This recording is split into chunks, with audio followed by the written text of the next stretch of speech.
Mengapa kita harus beragama Islam? Dunia memiliki banyak agama, ajaran, dan kepercayaan yang oleh para pakar ilmu perbandingan agama dibagi menjadi dua kelompok agama di dunia. Kelompok pertama adalah agama-agama Samawi yang terdiri dari Yahudi, Nasrani, dan Islam, dan kelompok kedua adalah agama-agama Ardi, yakni Hindu, Buddha, Zoroaster, Konghucu, Shinto, dan semua jenis agama ciptaan manusia. Agama Samawi sebetulnya agama yang satu yang mentauhidkan Allah yang diturunkan dari moyang para nabi, yakni Ibrahim. Nabi Ibrahim mempunyai dua orang anak dari dua orang istri, yaitu Ismail dan Ishak. Ismail punya anak Yakub dan Yakub punya banyak anak dan cucu yang sebagian besar menjadi nabi dan rasul Allah Subhanahu wa Ta'ala. Yakub mempunyai dua nama yaitu Yakub dan Israel, maka keturunannya disebut Bani Israel. Bani Israel itu terbelah dua, yang satu bangsa Yahudi dari keturunan Yakub bernama Yahuda, dan yang satu lagi bernama Nasrani dari penghuni wilayah Nasyara, Nazaret. Sebetulnya Yahudi dan Nasrani itu bukanlah nama agama melainkan nama kaum dari keturunan Yakub bin Ishak bin Ibrahim yang disebut dengan kaum Bani Israel.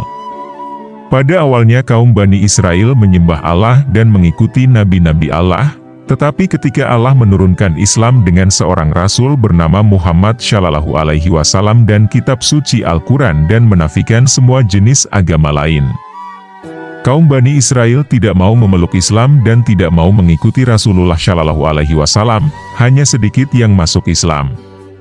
Ketika itulah mereka menjadi kafir dengan sebutan kafir Ahlul Kitab dan kafir musyrik. Dari gambaran sejarah tersebut kita patut mempertanyakan, mengapa kita harus memilih hidup dan mati bersama Islam? Perintah Allah. Jawaban pertamanya adalah karena Allah memerintahkan kita untuk masuk ke dalam agama Islam dengan sempurna dan tidak boleh mengikuti selera syaitan, sebagaimana firman-Nya, "Hai orang-orang yang beriman, masuklah kamu ke dalam Islam secara menyeluruh, dan janganlah kamu mengikuti langkah-langkah syaitan. Sesungguhnya syaitan itu musuh yang nyata bagimu." Quran Surat Al-Baqarah 208. Ayat ini jelas sekali mengandung perintah untuk memasuki agama Islam dan menolak kehendak syaitan kepada muslimin dan mukminin. Maka ketika ada umat manusia yang tidak mau masuk ke dalam agama Islam menjadi kafirlah semua mereka. Allah juga memerintahkan kita agar jangan mati melainkan dalam keadaan beragama Islam. Selaras dengan firman-Nya, "Hai orang-orang yang beriman, bertakwalah kepada Allah dengan sebenar-benar takwa kepadanya, dan janganlah sekali-kali kamu mati melainkan dalam keadaan beragama Islam." Quran Surat Ali Imran 102. Dalam ayat lain Allah Subhanahu wa Ta'ala berfirman, "Dan Ibrahim telah mewasiatkan ucapan itu kepada anak-anaknya, demikian pula Yakub."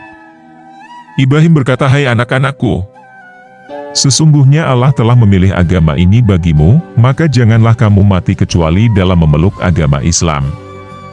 Quran Surat Al-Baqarah 132. Semua ayat-ayat tersebut menjadi pegangan kuat bagi kita untuk memeluk dan terus-menerus berada dalam agama Islam, tanpa alasan apapun karena itu merupakan perintah suci dari kalam ilahi.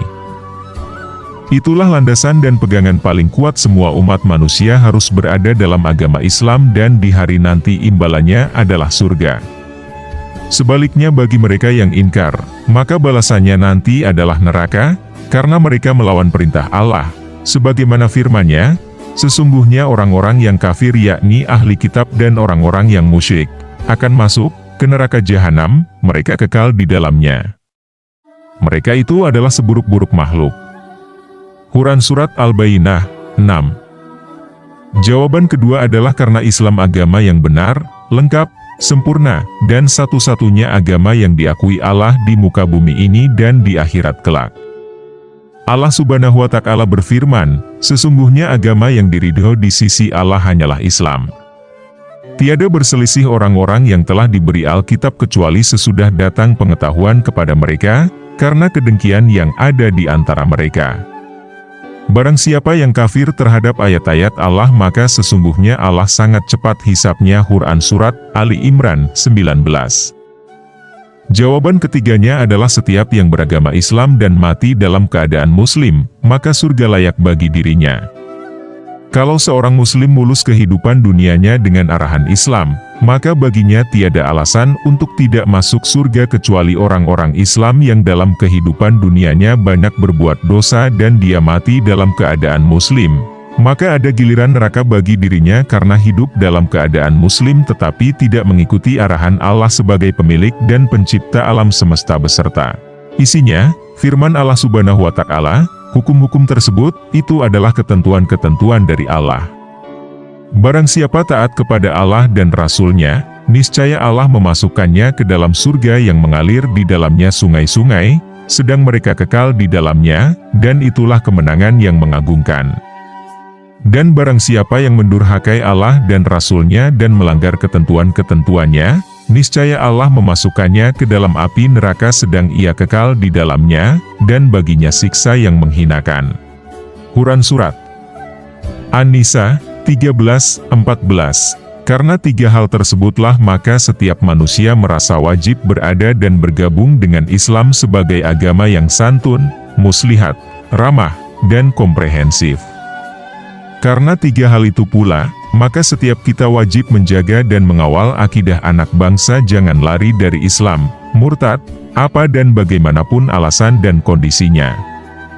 Selangkah saja seseorang kita bergeser dari Islam ke agama lain, maka neraka siap membakar kita untuk selamanya tanpa ada alasan untuk bisa bangkit darinya, apalagi alasan untuk masuk surga menjadi punah semuanya.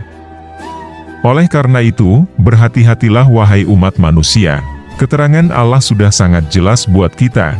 Jangan sampai karena mengabaikan keterangan Allah satu hari, maka kita masuk neraka selama-lamanya di alam baka. Nauzubillah.